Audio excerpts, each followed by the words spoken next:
Selamat malam semuanya. Selamat bertemu dengan saya Branda Jaya Bintang. Saya dari Prodi AI Kampus Unwahas kelas B1 kelas sore. Ingin mempresentasikan tentang positivism in IR.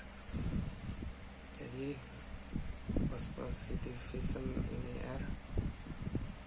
Sebelumnya selamat malam semuanya teman-teman, dan selamat menonton. Mungkin ibu dosen juga selamat malam. Jadi positivism in IR sebelumnya mempunyai pengertian positivism aja. Dalam teori hubungan internasional, positivism mengacu pada teori-teori hubungan internasional yang secara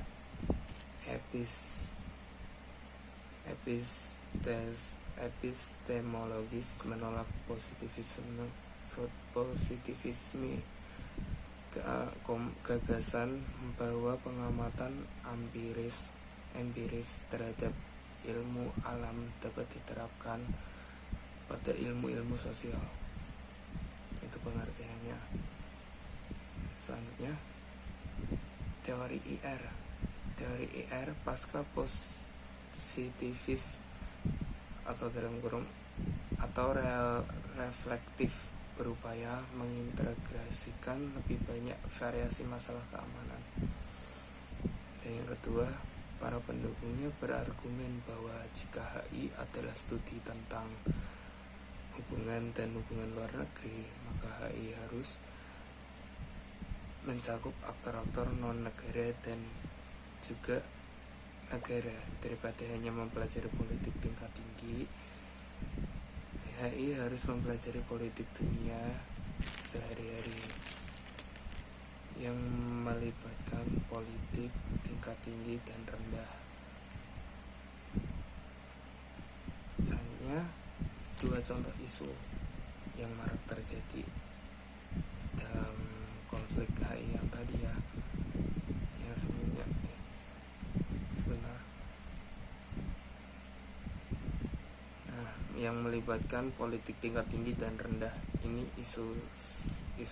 dua isunya yang marak terjadi itu feminisme yang meminta perempuan itu setara dengan laki-laki. Jadi perempuan bilang kalau enggak, hanya laki-laki doang, perempuan bisa emang benar, tapi enggak semuanya. Itu yang kadang enggak diperhatikan. Yang kedua, etnisitas itu kayak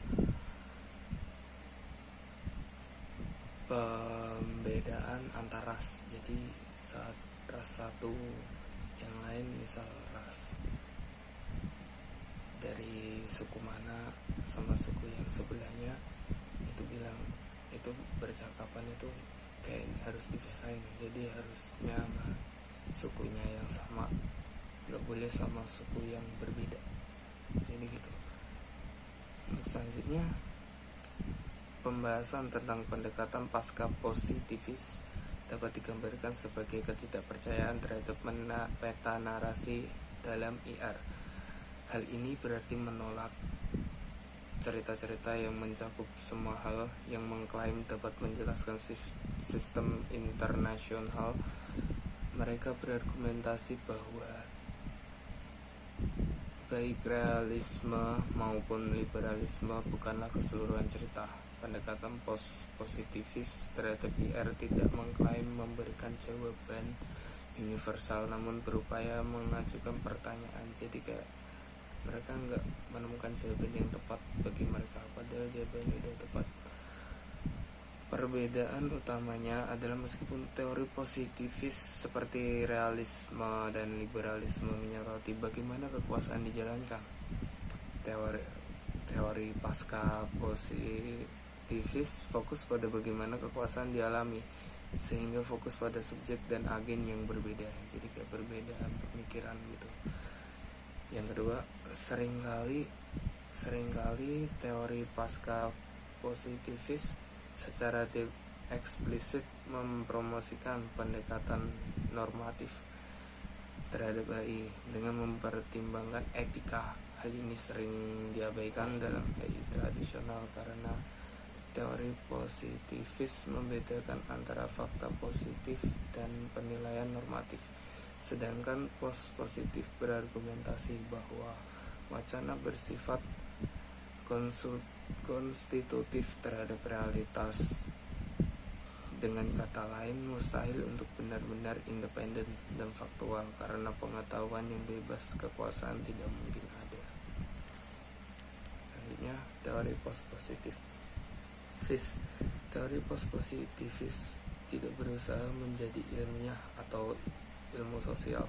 Sebaliknya, mereka mencoba melakukan analisis mendalam terhadap kasus untuk memahami karena fenomena politik internasional dengan mengajukan pertanyaan relevan untuk menentukan dengan cara apa status quo mendorong hubungan kekuasaan tertentu. Pada tahun 2009, 21% Fakultas Hubungan Internasional menggolongkan beasiswa mereka sebagai post-positivis.